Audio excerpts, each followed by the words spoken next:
Let's start with an epic one, Sweet Child O' Mine by Guns N' Roses. For such a massive song, it's surprising how quickly it was put together.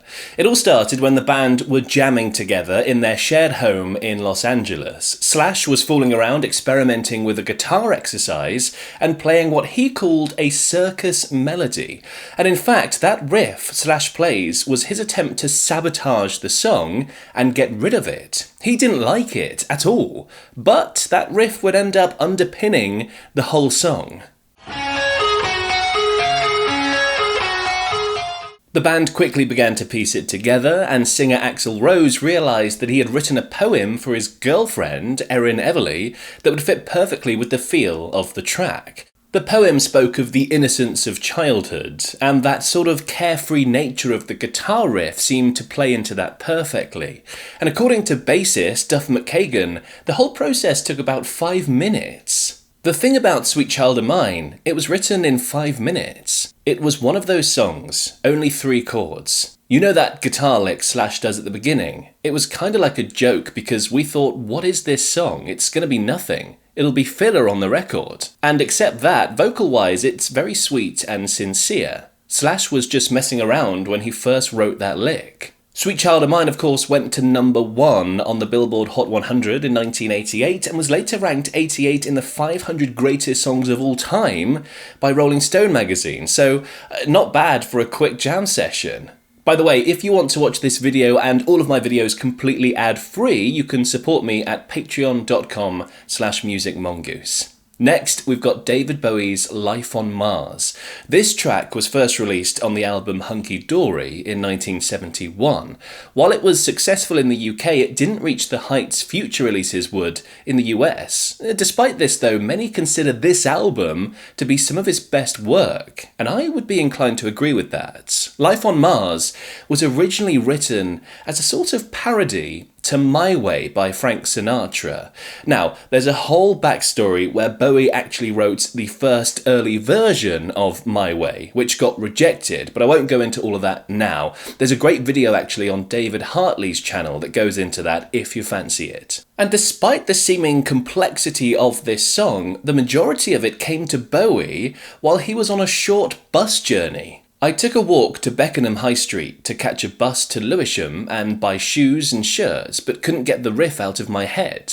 Jumped off 2 stops into the ride and more or less loped back to the house up on Southern Road. I started working it out on the piano and had the whole lyric and melody finished by late afternoon. While the song didn't take off with its initial release, Bowie released it as a single in 1973 off the back of his success with the Ziggy Stardust album, and this time it got the attention it deserved. Quirky music video and all.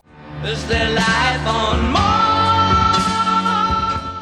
Now next we have Paranoid by Black Sabbath, and despite the brummy heavy metal band naming a whole album after this song, it was actually written at the very last minute.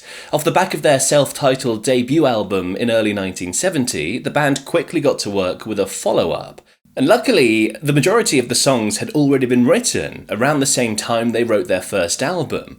And initially they needed what would become Paranoid to just be a filler song to make up the time on the album. The song Paranoid was written as an afterthought. We basically needed a 3-minute filler for the album, and Tony came up with the riff. I quickly did the lyrics, and Ozzy was reading them as he was singing. According to some, the song was written in as little as 20 minutes.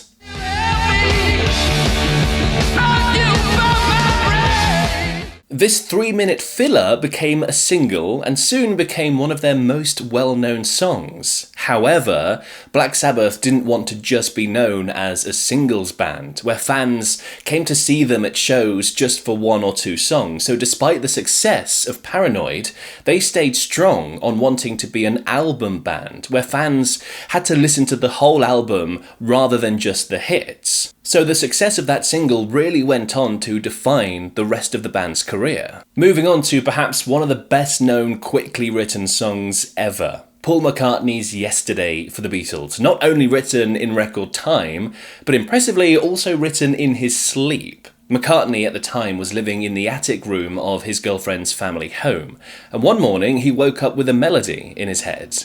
I woke up with a lovely tune in my head. I thought, that's great, I wonder what that is. There was an upright piano next to me, the right of the bed, by the window. I got out of bed, sat at the piano, found G, found F sharp minor 7th, and that leads you through then to B, to E minor, and finally back to G. Legend has it McCartney came up with temporary lyrics while he was figuring out the song, which included the line, "Scrambled eggs, oh my baby, how I love your legs." As inspiring as they are, luckily he changed them to what we know as the song Yesterday. Yesterday, all my troubles seem so far away. The songwriting itself wasn't the only thing that happened quickly either. McCartney recorded Yesterday in just 3 hours. This ballad became the most covered popular song of all time, and for good reason. That beautiful melody and those vulnerable lyrics capture something truly special. Okay, now let's talk Led Zeppelin and rock and roll. In 1971, Led Zeppelin were in the process of writing their album Led Zeppelin 4. The creative process wasn't always free-flowing in these sessions, and they came to a bit of a roadblock when working on the song 4 Sticks. The band decided to take a break instead of flogging a dead horse and started to play another song. John Bonham, the drummer, chose Little Richard's Keep a Knockin' as their distraction and started to play the drum intro. However, the rest of the band strayed from the original. Jimmy Page started to play an old-school Chuck Berry-inspired riff, and the others started to build on it. Robert Plant then realised the potential of the song they had just stumbled onto, and they decided they needed to work on it. It wasn't long before the bones of rock and roll were strung together. That's how it was going back then. If something felt right, we didn't question it. If something really magical is coming through, then you follow it. It was all part of the process. We had to explore. We had to delve. We tried to take advantage of everything that was being offered to us. According to legend, the whole song was done in just 15 minutes. And when it was released, rock and roll became a fan favourite, for obvious reasons.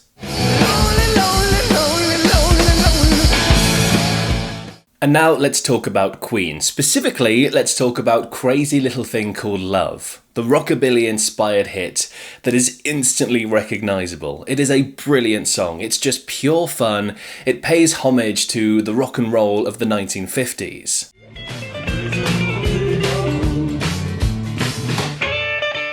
And to make it even better, it was written in about 10 minutes. Freddie Mercury wasn't great on guitar, but he did know a few chords. This became an advantage in this case. Some songs come faster than others.